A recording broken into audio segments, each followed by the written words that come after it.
விருச்சிக ராசி நபர்களுக்கும் மேச ராசி நபர்களுக்கும் உண்டான வீடியோ தொகுப்பு இது. ஆக இந்த 2 ராசி நபர்களுக்கும் இது ஒரு ஸ்பெஷல் வீடியோவாக எடுத்துக்கலாம். காரணம் என்னவென்றால் 2 ராசி நபர்களுடைய ராசிநாதன் செவ்வாய் கிட்டத்தட்ட இந்த பிப்ரவரி மாசத்துல உச்சமாகக்கூடிய நிலைமை ஆகிறது. இப்போ இந்த உச்சமாகக்கூடிய நிலைமை விருச்சிக ராசி நபர்களையும் சரிதான், மேச ராசி நபர்களையும் சரிதான். ஒரு திறமை உள்ள திறம்பட லைஃப்பை ரன் பண்ணக்கூடிய வாழ்வாதாரத்தை பெருக்கிக் கொள்ளக்கூடிய ஒரு சூழ்நிலைக்கு இந்த செவ்வாய் உங்களை நகர்த்தும் கடத்தும்.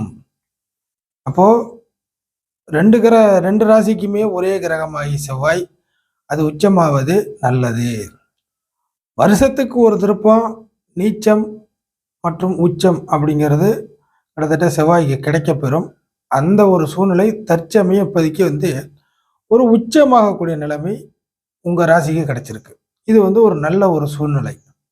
இதை பயன்படுத்தி ஜெயிப்பது அவரவர் கடமை. இதனால என்னென்ன கிடைக்கும் அப்படின்னு பார்த்தீங்கன்னா, விருச்சிக ராசி நபர்லாம் இருந்தால் சரிதான், மேசராசிக்கும் சரிதான். உங்களுக்கான செல்வத்தையும் செல்வாக்கையும் பெருக்கிக் கொள்ளக்கூடிய ஒரு நேரம். அதனை செவ்வாய் ஏற்படுத்தி தருவதற்கு தற்சமய வாய்ப்புகள் உண்டு. இதில் மிக முக்கியமாக ஒரு விஷயம் என்னன்னா, மேசராசிக்கு 10ஆம் இடத்தில் உச்சம், கர்ம வீடு, கர்மஸ்தானம். அதற்கடுத்த அமைப்பாக விருச்சகத்துக்கு 3ல் உச்சம். இந்த உச்சமாகிற செவ்வாய் மேஷத்திற்கு 90%, விருச்சகத்துக்கு 100%. காரணம், பாவ கிரகமான ஒரு செவ்வாய் அந்த கிரகத்துடைய ராசியாக நீங்கள் படைக்கப்பட்டது ஒரு நிதர்சனமான ஒரு உண்மை. அதாவது பாவகிரக செவ்வாய்க்கு உள்ள ஆக்டிவேஷன் அத்தனையுமே விருச்சகத்திற்கும் செவ்வாய்க்கும் பொருந்தும். அப்படி இருக்கும்பொழுது பாவ கிரகங்கள் ஒரு மறைவான ஒரு இடத்துல இருந்து ஒரு நன்மைகளை தருவதற்கு கடமைப்பட்டது அப்படின்னு ஜோதிடத்தில் சொல்லப்படுது. அப்போ 3ங்கிறது பாதிக்கு பாதி மறைவான ஒரு இடம். 10 மறைவு கிடையாது. அதாவது மேஷத்தை விட விருச்சகத்திற்கு மறைவான ஒரு இடத்துல இருந்து நன்மையை கொடுக்க போகுது செவ்வாய். அதற்கு அடுத்த ஸ்டெப்பு மேசராசி. ஸோ எது எப்படியா இருந்தாலும் செவ்வாயுடைய காரக விஷயங்களையும் நீங்கள் பெற முடியும். அதே சமயம் ஆதிபத்திய விசேஷத்தையும் நீங்கள் பெற முடியும். அந்தந்த இடத்திற்குள்ள கொடுப்பனை உண்டு. இப்போ உதாரணத்துக்கு விருச்சகத்துக்கு 3ஆம் இடம், 3ஆம் இடத்துடைய ஆதிபத்திய விசேஷம் உங்களுக்கு வெகுவாக கிடைக்கும். அதே சமயம் மேஷத்திற்கு 10ஆம் இடத்து விஷயங்கள் வெகுவாக கிடைக்கும். அப்போ காரக விஷயங்கள் ஒண்ணுதான். செவ்வாயின் காரகத்துவம் அப்படிங்கிறது நீங்க வந்துட்டீங்கன்னா அது 2 ராசிக்கும் பொதுவுதான். இப்போ ஒவ்வொரு விஷயத்தையும் பார்த்தலாம். 2 ராசி நபர்களுக்கும் சேர்த்து ஒரே வீடியோ தொகுப்பு என்றாலும் உங்களுக்கான பலன் புரிகிற வகையில் தனித்தனியாக தர்றேன். அந்த விஷயத்தெல்லாம் தெளிவாக கேப்சர் பண்ணீங்க.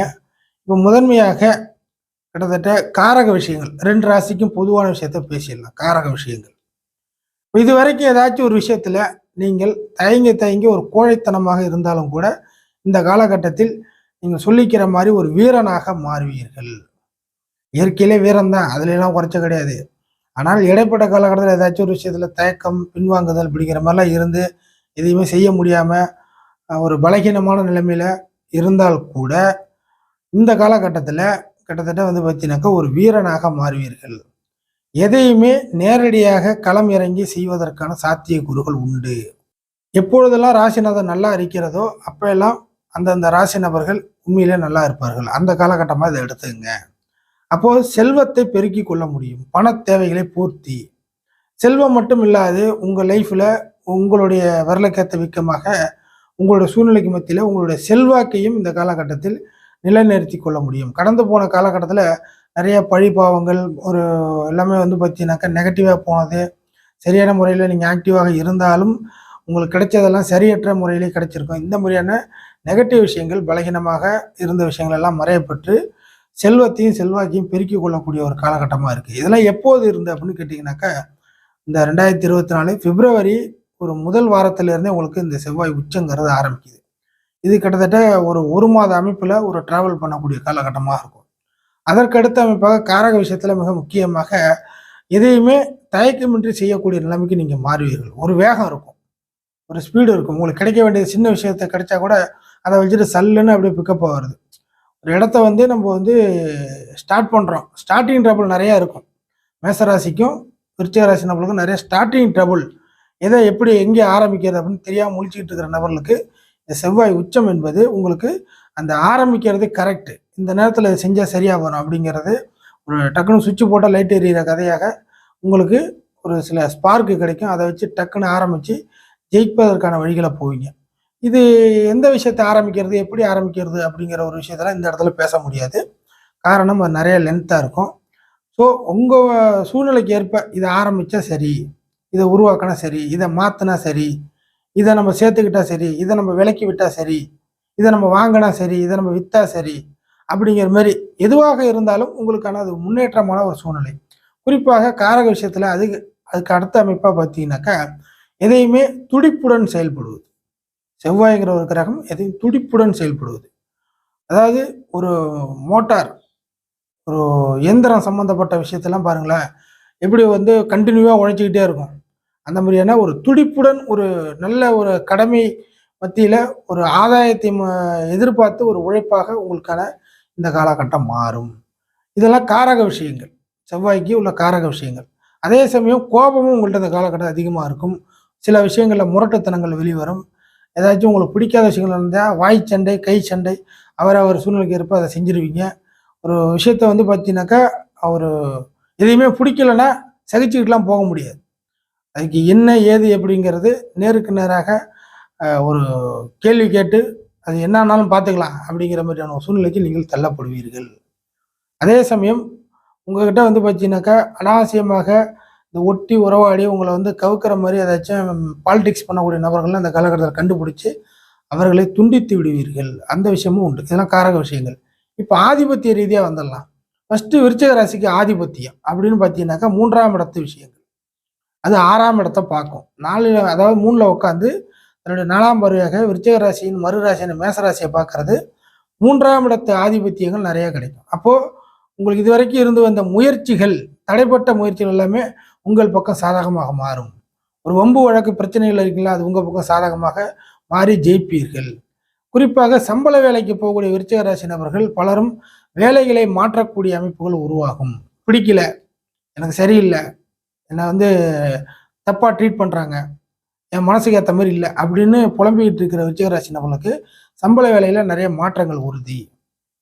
அதற்கடுத்த அமைப்பாக உங்களுக்கு சில உதவிகளும் கிடைக்கப்பெறும். உங்களுடைய குறுகிய தூர அமைப்புகளில் நீங்கள் வசிச்சுக்கிட்டு இருக்கிற எந்த இடமா இருந்தாலும் அந்த ஏரியாவுக்கு மத்தியில் ஒரு குறிப்பிட்ட ஒரு குறுகிய தூர இடத்துலேருந்து உங்களுக்கு உதவிகளும் கிடைக்கும். அதற்கடுத்த அமைப்பாக ஒரு விவேகம், வீரத்திற்கு மத்தியில் ஒரு விவேகம் அப்படிங்கிறது, கொஞ்சம் காரியம் சாதிப்பதற்கான விவேக அமைப்புகள், அதுவும் விருச்சிக ராசி நபர்களுக்கு இந்த காலகட்டத்தில் வரும்.